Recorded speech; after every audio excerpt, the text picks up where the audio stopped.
बाबा भोलेनाथ जी तो अंदर, कुंभज बाबा के पास में विराजमान है और माता सती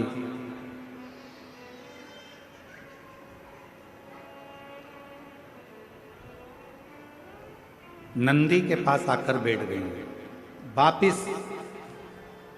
क्यों? क्योंकि नंदी से कहकर गई थी मां सती की जो कथा मैं अंदर सुनकर आऊंगी तेरे को आकर पूरी सुनाऊंगी।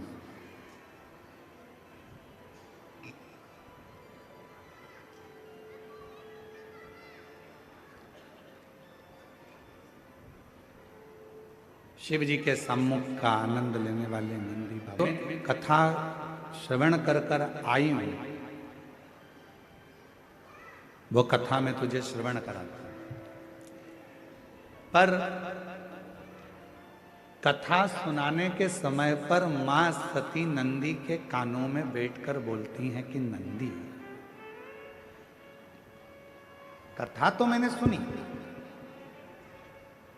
अभी देखो आपको कहा था कि नंदी के पास बैठकर जो बोला जाता है, नंदी के पास बैठकर जो मांगा जाता है, नंदी के पास बैठकर जो प्रार्थना करी जाती है वो स्वीकार करते हैं बाबा भोलेनाथ, सुनते हैं, हृदय में उतारते हैं।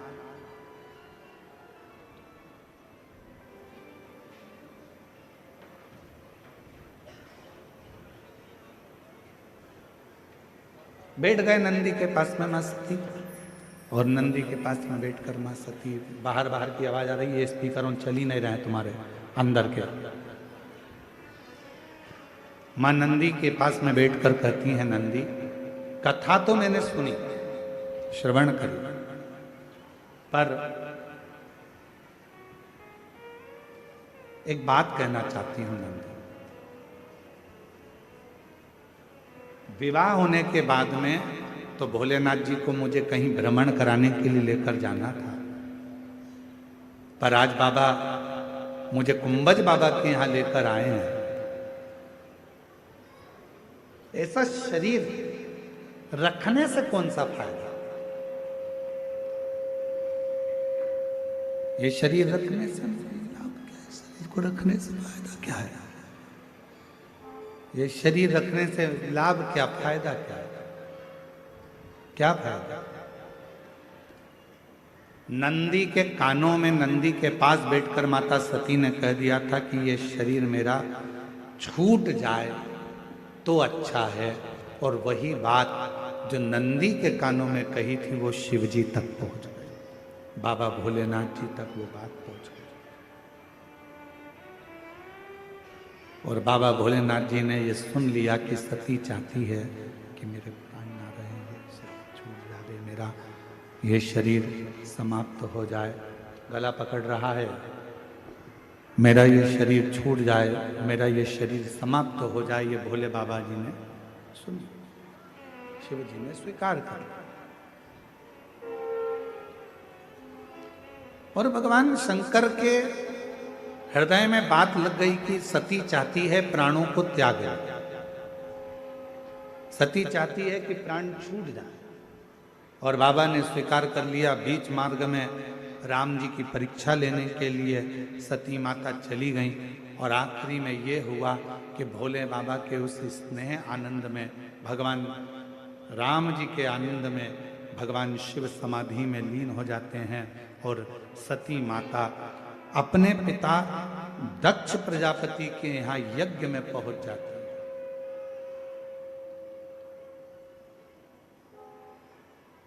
यज्ञ में माता सती पहुंची, और यज्ञ में जाकर माता सती ने, शिवजी ने तो मना करा था, बाबा भोलेनाथ जी तो कह रहे थे कि मत जाओ, हमारा शास्त्र, हमारा वेद, हमारी पुराण, हमारे वेद शास्त्र वर्णन करते हैं कि क्यों किसी अन्य जगह पर जाना जहां तुम्हारा सम्मान ही ना हो, जहां पर तुम्हारा आदर नहीं है, सम्मान नहीं है, सत्कार नहीं है, ऐसी जगह। शिव जी ने मना करा, मत जा सती, क्या करेगी जाकर, वहां क्यों जाना, वहां तेरा आदर नहीं होगा सती, तुझे सम्मान नहीं मिलेगा सती। वहाँ तेरा आदर, वहाँ तेरा सम्मान, वहाँ तेरा सत्कार नहीं होगा सती, तो वहाँ जाकर करेगी क्या?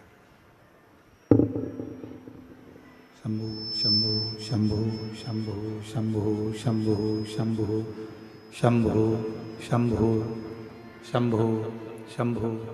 सती तू वहां मत जा, पर सती नहीं मानी। माता सती मानने को तैयार ही नहीं। मेरे पिता हैं और ऐसा हो नहीं सकता कि मेरे पिता मेरा आदर ना करें। मैं नहीं मान सकती, मैं तो जाऊंगी। सती मैया चले गई। ना बहन अच्छे से मिली, ना भाई अच्छे से मिले, ना परिवार के लोग अच्छे से मिले। केवल अच्छे से मिले तो केवल एक थी, वो थी माता सती की मां। केवल एक माता सती की, बाकी के कोई। तुम्हारे पास में धन है, सब तुम्हारे होंगे। तुम्हारे पास में संपदा है, सब तुम्हारे होंगे। तुम्हारे पास में सत्ता है, सब तुम्हारे होंगे। तुम्हारे पास में वैभव है, सब तुम्हारे होंगे। तुम्हारे पास में गाड़ी और बंगला है, सब तुम्हारे होंगे। पर शास्त्र कहता है जिस दिन हमारे पास में कुछ नहीं रहता तो अपने भी संबंध तोड़कर चले जाते हैं। जो नजदीक थे वो भी भूल जाते, वो भी भूल। दुनिया बड़ी विचित्र है, इसको समझना बड़ा कठिन काम है। एक टीचर ने बच्चों से कहा, बच्चों कल 14 फलों के नाम लिखकर लेकर आना। कितने फल हो गए? जम के बोलो जरा। 14। बच्चों कल 14 फलों के नाम लिखकर लेकर आना।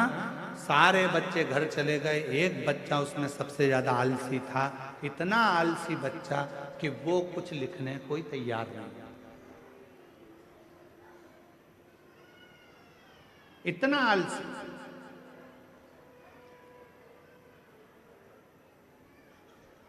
सब कॉपी ले लेकर आए। वो बच्चा भी उठकर खड़ा हो गया।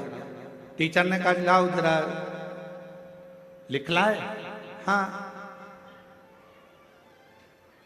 जो आलसी बच्चा था उसने भी अपनी कॉपी दिखाई, और जैसे ही कॉपी दिखाई तो टीचर ने पूछा कि इस कॉपी में तुमने क्या लिखा है?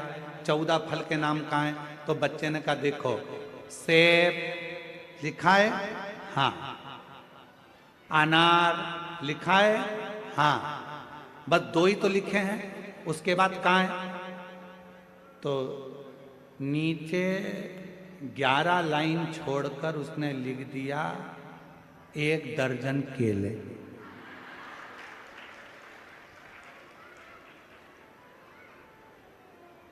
क्या लिखा? टीचर ने पूछा ये क्या है? कि 2 वो 12 ये। कितने हो गए? 14। टीचर ने उसको टेबल पे खड़ा कर दिया और उसको फिर सजा दे दी, दंड दे दिया कि तू कुछ लिख कर नहीं लाया। कुछ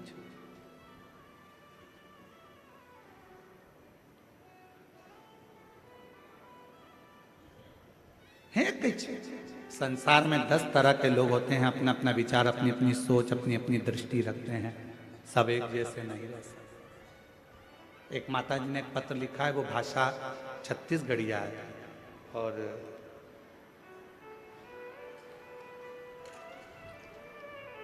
वो हमको इतनी तो आती नहीं है।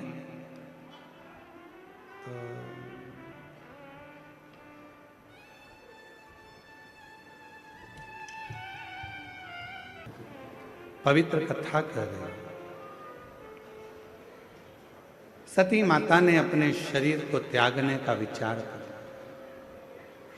ना भाई, ना बहन, ना पिता, कोई भी माता सती से नहीं, कोई नहीं। केवल माता सती से अगर मिली तो उनकी माता मिली, मां, बाकी का कोई नहीं। सती माता को हृदय में लगा कि मेरा पूरा इतना बड़ा परिवार है, साहब साहब मुझसे मिल नहीं रहा है, क्योंकि जितना भी परिवार था सब धन वैभव संपदा सत्ता सब में लिप्त था। केवल एक मां सती ऐसी थी जो अपने पति के चरणों में कुछ हो ना हो, धन वैभव हो ना हो, पर माता सती शिव के चरणों में अपनी प्रीति रखती थी, अपनी प्रीति। कितना सुंदर कहा है महाराज, मान लो कोई काम है आपका और आपका वो काम नहीं हो रहा,